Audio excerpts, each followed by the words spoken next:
Bəs Sevdə xanım, Afaq Bəşir qızına da kifayət qədər tənqidi yanaşmışdınız. Çünki Afaq xanım demişdi ki, Oqtay Mirqasım Azərbaycan kinosu üçün nə edib ki? Siz də demişdiniz ki, Qobustan filmi bəs eləyir elə.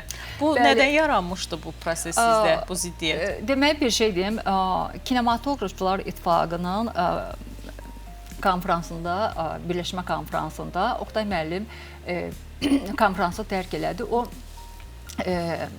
mənim yəni klassik üzvü olduğum Kinematografçılar İttifaqına qəbul etmirdi. Amma bu onun şəxsi fikridir. Oqtay Mirqasımovun rejissor kimi, ziyalı kimi yeri məndə ayrıdır və düşünürəm ki, hər kəsdə belə olmalıdır.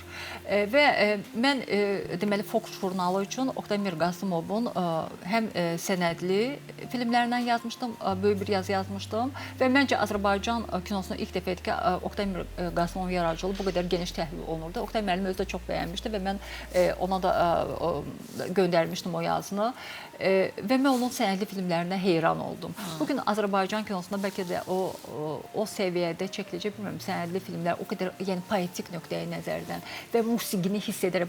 Bayaq ona görə dedim ki, Oqtay Mirqasımov çox erudit adamdır və onun erudisiyası onun sənədli filmlərində çox hiss olunur. Və son derəcə zövqlü filmlər çəkib və bugün də o filmlər baxanda müasirdir, aktualdır da.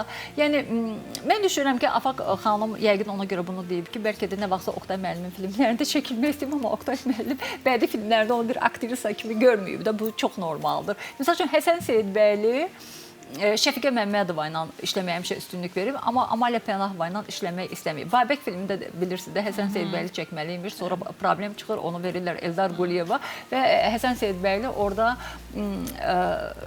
Amalia Pənahovanın yerinə əslində o Şəfiqə Məmmədova nəzərdə tutmuşdu, amma Eldar Quliyev gələndən sonra Amalia Pənahovanı çəkdi. Yəni bu normaldır da, o yəni hər bir rejissorun aktyorları Amma siz məsələn sərt buna reaksiya verməyə də bilərdiniz, amma dayana bilmədiniz yəni. Yox, çünki birisi Afaq Bəşir qızı tanınan bir insandır da və üstəlik sənət adamıdır. Bir sənət adamının Oqtay Mirqasımov olmasın, tamamilə başqa bir rejissoru olsun, yəni öz çəkisi olan, filmoqrafiyası olan, bir yaradıcı olan rejissor haqqında onun deməsi qəbul olunmazdı, olmaz. Sən birinci gedib Oqtay Mirqasımovun filmlərinə baxmalısan, ondan sonra o qərarı verməlisən. Amma sən baxmamısan, bilmirsən, Oqtay Mirqasımov nə edib ki? Oqtay Mirqasımov Afaq Bəşir qızdan fərqli olaraq Azərbaycan kinosu üçün qat-qat böyük işlər görüb.